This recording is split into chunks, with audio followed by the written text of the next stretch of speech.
साल 2014। 3 documentary film maker, Aditya cameraman, Sameer researcher और Neha narrator, एक इमारत पर डॉक्यूमेंट्री बनाने जाते हैं। सरकारी रिकॉर्ड के अनुसार यह अस्पताल 1992 में अचानक बंद कर दिया गया। कारण था अस्पष्ट परिस्थितियां।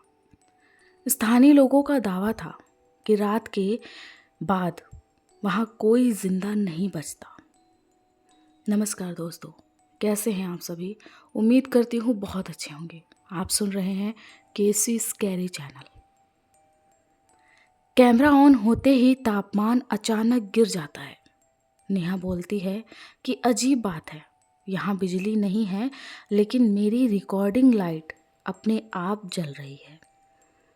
कैमरा रिकॉर्डर दिखाता तो है कि दीवारों पर खरोंच जैसे निशान थे, जैसे किसी ने नाखूनों से रास्ता बनाने की कोशिश की हो। रात 11:47 पर कैमरे में पैरों की आवाज़ रिकॉर्ड होती है। समीर फुसफुसाता है, यहाँ तो हम 3 के अलावा कोई और है ही नहीं। कैमरा घूमता है लेकिन वहाँ कोई नहीं होता। ऑडियो में साफ सुनाई देता है, तुम लोग भी यहाँ फंस जाओगे और मारे जाओगे। अस्पताल का ऑपरेशन थिएटर ओटी में घुसते ही कैमरे की बैटरी अपने आप 100% से 12% पर आ गई। दीवार पर खून से लिखा मिलता है कि रिकॉर्ड मत करो वरना पछताओगे। नेहा डरते हुए कहती है कि ये मजाक नहीं हो सकता, हमें यहाँ से चले जाना चाहिए। लेकिन और लोगों ने बोला कि हम डॉक्यूमेंट्री बनाकर ही यहाँ से निकलेंगे, डरने की कोई बात नहीं। उसी पल कैमरा झटका खा जाता है और फ्रेम में एक परछाई दिखाई देती है जिसका चेहरा साफ नहीं था, बस आंखें बहुत ज़्यादा काली थी। समीर बाथरूम चेक करने जाता है। कैमरे में उसकी आवाज़ आती है, यहाँ कोई आईना नहीं है लेकिन मुझे कोई देख रहा था। अचानक तेज चीख, कैमरा दौड़ता है, बाथरूम खाली, सिर्फ फर्श पर पड़ा हुआ समीर का रिकॉर्डर जो अब भी चल रहा था। रिकॉर्डर में आखिरी लाइन है, ये अस्पताल नहीं था, ये इंतज़ार की जगह थी। आदित्य और नेहा भागते हुए बाहर निकलने की कोशिश करते हैं लेकिन मेन गेट गायब था। जहाँ गेट होना चाहिए था वहाँ अब एक लंबा कॉरिडोर था जो पहले कभी नहीं दिखा। अब सब घबरा चुके थे। नेहा रोने लगी थी और रोते हुए बोली, हम बाहर क्यों नहीं जा पा रहे हैं? लगता है हम यहाँ फंस गए हैं। तभी अचानक ही कैमरे की रेड लाइट ब्लिंक करने लगी। कैमरा जमीन पर गिर जाता है और फ्रेम में सिर्फ नेहा का चेहरा था। पीछे एक साया खड़ा था। नेहा धीमी आवाज में कहती है, अगर कोई ये देख रहा है तो यहाँ मत आना। कैमरा अपने आप जूम करता है और फिर उस साये के चेहरे पर कट टू ब्लैक। पुलिस को ये कैमरा जंगल से 3 किलोमीटर दूर मिला। बैटरी 0% थी लेकिन आखिरी फाइल आज भी चलती है। और सबसे डरावनी बात, उस फाइल में अंत में 3 नहीं 4 सांसों की आवाज़ रिकॉर्ड हुई थी। चौथी सांस किसकी थी? और अगर वो बाहर निकल आया तो अब वो कहाँ है? दोस्तों, ये तो रही एक छोटी सी अनोखी और असुलझी कहानी जो मेरी समझ में तो नहीं आई, लेकिन अब जो कहानी मैं आपको सुनाने जा रही हूँ वो समझ में तो आएगी, पर उस पर यकीन कर पाना आप सभी के लिए थोड़ा मुश्किल होगा। ये कहानी किसी के असल जिंदगी पर आधारित है। तो चलिए शुरू करते हैं उनकी ही कहानी, उन्हीं की जुबानी। मेरा नाम आरती है और जो कुछ मैं बताने जा रही हूँ वो सिर्फ एक कहानी नहीं बल्कि मेरी ज़िंदगी का वो सच है जिसने मुझे हमेशा के लिए बदल दिया। ये बात है उस समय की जब मैं अपने पति के साथ एक नए शहर में शिफ्ट हुई थी। मेरे पति एक रियल एस्टेट कंपनी में काम करते थे और उन्हें एक पुराने महल जैसे घर की देखरेख की जिम्मेदारी मिली थी। वहाँ के आसपास के लोग उसे गुमनाम पैलेस कहते थे। उसका नाम जितना रहस्यमय था, वो जगह उससे कहीं ज़्यादा डरावनी भी थी। शहर से थोड़ा दूर सुनसान इलाके में बना वो पैलेस देखने में बेहद खूबसूरत था। ऊंचे ऊंचे दरवाजे, पत्थरों की दीवारें और चारों तरफ फैला सन्नाटा। लेकिन उस सन्नाटे में कुछ ऐसा था जो दिल को बिना वजह भारी कर देता था। स्थानीय लोग उस पैलेस के पास से गुजरते वक्त भी अपनी नज़रें झुका लेते थे।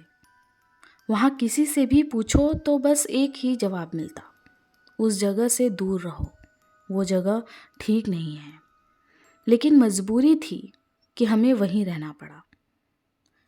शुरुआत के कुछ दिन सब कुछ ठीक रहा, लेकिन जैसे जैसे रातें बीतने लगी, उस पैलेस ने अपना असली रूप दिखाना शुरू कर दिया। हर रात ठीक 3:12 पर मुझे लगता कोई मेरे कमरे के बाहर चल रहा है। भारी कदमों की आवाज़, जैसे कोई बहुत थका हुआ इंसान फर्श पर घिसटते हुए चल रहा हो।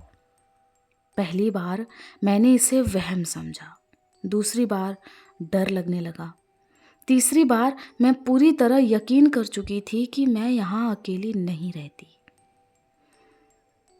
पैलेस का एक हिस्सा ऐसा था जहाँ जाने से मेरे पति ने भी मुझे मना कर दिया था। वो था पीछे का विंग, जहाँ एक बड़ा सा हॉल था और उससे जुड़ा एक बंद कमरा। उस कमरे के दरवाजे पर कोई ताला नहीं था, फिर भी दरवाज़ा कभी अपने आप नहीं खुलता था। एक रात जब मेरे पति शहर से बाहर थे, मैं हिम्मत करके उस हॉल तक पहुंची। वहाँ की हवा बर्फ जैसी ठंडी थी। मेरी सांसें साफ मुझे सुनाई दे रही थी और महसूस हो रही थी। और तभी मेरे पीछे किसी ने बहुत धीमी आवाज में कहा, तुम्हें यहाँ नहीं आना चाहिए था। मैं अचानक पलटी और देखा तो वहाँ कोई भी नहीं था, लेकिन जमीन पर एक पुरानी पायल पड़ी थी, वो भी टूटी हुई। उस रात मैं सो नहीं पाई। सोती भी तो कैसे? आज से पहले मैंने ऐसा दृश्य महसूस ही नहीं किया था। अगली सुबह मैंने पास के गांव की एक बुजुर्ग महिला से बातचीत की, जो वहां सूखी लकड़ियां लेने आया करती थी। उनसे मेरी बहुत बातें हुई और उन्होंने मुझे जो बताया उसने मेरे रोंगटे खड़े कर दिए। उन्होंने कहा कि सालों पहले इसी पैलेस में एक राजघराने की लड़की की मौत हुई थी। उसकी शादी उसकी मर्जी के बिना कर दी गई। कहा जाता है कि उसने उसी बंद कमरे में अपनी जान दे दी थी, लेकिन उसकी लाश कभी नहीं मिली, ना जली हुई, ना कटी हुई, ना ही किसी भी स्थिति में। बस उसी दिन से यह पैलेस भूतिया कहलाने लगा, और जबकि उसकी लाश नहीं मिली, इसलिए इसे लोग गुमनाम पैलेस बोलने लगे। कई लोगों ने तो इसे पैलेस के खिड़कियों पर देखा, कभी झांकते हुए, कभी पायलों की छन छन की आवाज सुनाई देने लगती थी। दादी से बात करके तो मुझे उन पर कम विश्वास हुआ, क्योंकि जहाँ तक मैं जानती थी मरने के बाद कोई वापस नहीं आता। लेकिन उस रात जब मैं अकेली थी, बिजली अचानक चली गई। पूरा पैलेस अंधेरे में डूब गया। तभी मुझे सीढ़ियों से पायल की आवाज़ सुनाई देने लगी, छम छम करके। और फिर मैंने उसे देखा, एक औरत राजसी कपड़ों में, चेहरा आधा जला हुआ और आंखें बिल्कुल खाली। उसने मेरी तरफ देखा और कहा, इस पैलेस ने मेरी पहचान मुझसे छीन ली। अब ये किसी को नहीं रहने देगा। जितनी जल्दी हो यहाँ से चले जाओ। और इतना कहकर वो अचानक गायब हो गई। अगली सुबह जब मेरे पति लौटे, मैंने उन्हें सब बता दिया। मेरे पति ने मुझ पर यकीन भी किया और फिर उसी दिन हमने वो जगह छोड़ दी। आप सभी को ऐसा लग रहा होगा कि कहानी यहीं खत्म हो गई, लेकिन ऐसा बिल्कुल भी नहीं था। कहानी यहाँ से शुरू हुई थी। कुछ दिनों बाद मेरे पति को ये खबर मिली कि उनके ही एक डिपार्टमेंट में काम करने वाले ये पैलेस उन्हें सौंप दिया गया और वो हमारी ही तरह अपनी फैमिली लेकर वहाँ रहने आए। कुछ महीनों बाद हमें पता चला कि गुमनाम पैलेस में फिर से आग लग गई थी और इस बार पैलेस पूरी तरह जलकर राख हो गया और उसमें एक फैमिली जो कि उस आग में ही जलकर राख हो गई। हमें ये पता चला कि वो वही फैमिली थी जो मेरे पति के ऑफिस से हायर की गई थी। तब जाकर हमें ये एहसास हुआ कि अगर हम वहाँ से ना निकलते तो शायद उनकी जगह हम होते।